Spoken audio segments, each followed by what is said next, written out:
I think forcing me to continue the pregnancy and the pain and suffering, put me through the risks of continuing the pregnancy, the risks of childbirth again, especially given how my last two went. I think it's cruel.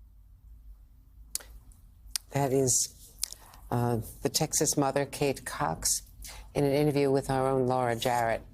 She's running out of time to get the emergency health care that she needs. The Texas Supreme Court has put a hold on a lower court decision that granted her a potentially life-saving abortion. Cox is about 20 weeks pregnant. Doctors have diagnosed her fetus with a rare chromosomal disorder that will likely result in Cox having a stillbirth, meaning she would deliver a dead child, or her daughter would die moments after birth.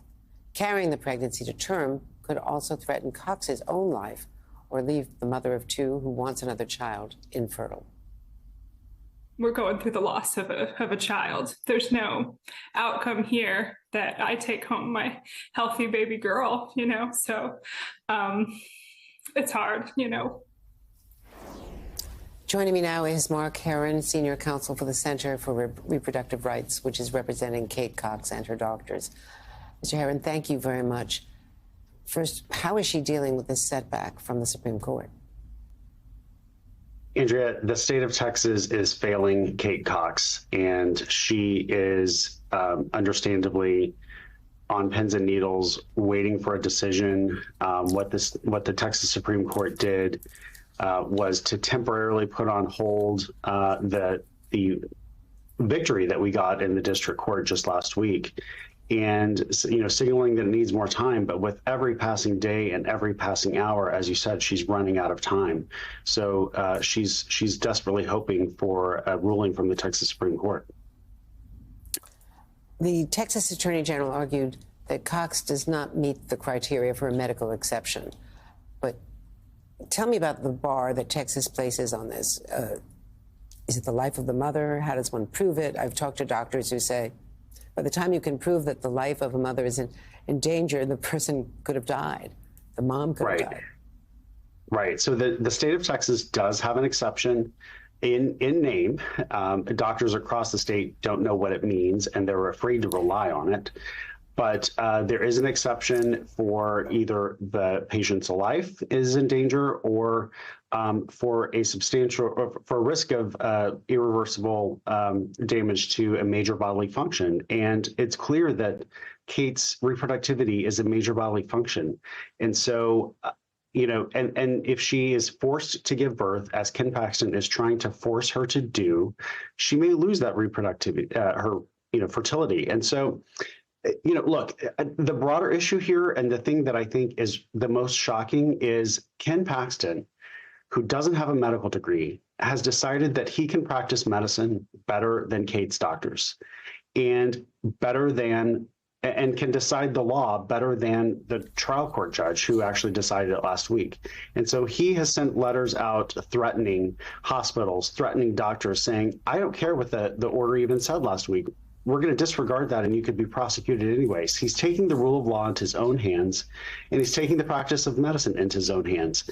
The idea that a person suffering a medical crisis should have to go to court or go to Ken Paxton and ask for permission for health care is ridiculous. Now, the Supreme Court in Texas is, the Supreme Court in 3 states now, including Arizona, are considering cases right now. And in Texas, this deadline involves threats, as you point out, against hospitals and doctors. So are doctors just, unwilling, afraid of lawsuits to take this on? Right. Wherever abortion is banned, there is a healthcare crisis that is unfolding because the exceptions to these bans are written in such obscure and vague ways that doctors are afraid of relying on them. In Texas alone, let's take a look at the penalties if a doctor relies on the exception and turns out to have been wrong. Up to life in prison, hundreds of thousands of dollars in fine, loss of their medical license. What rational doctor is going to put themselves out on the line without a court approval and understanding, especially if it's not super clear whether a patient meets the exception. We think Kate Cox does here, and a lower court judge agreed with her, and yet the state of Texas is threatening the doctors anyway. And so, of course, this is putting a huge chill on the provision of medically necessary health care all across the state of Texas, but it's not just in Texas. And that's why the Center for Reproductive Rights has filed lawsuits in Tennessee and in Idaho and in Oklahoma, because this is a crisis that's unfolding all across the nation. In Arizona, in fact, they're considering, I think tomorrow, a hearing on a case that would send, if it goes through, send Arizona law back to 1864, a total ban? Yeah, the Arizona case, will be watching and waiting to see exactly what happens there.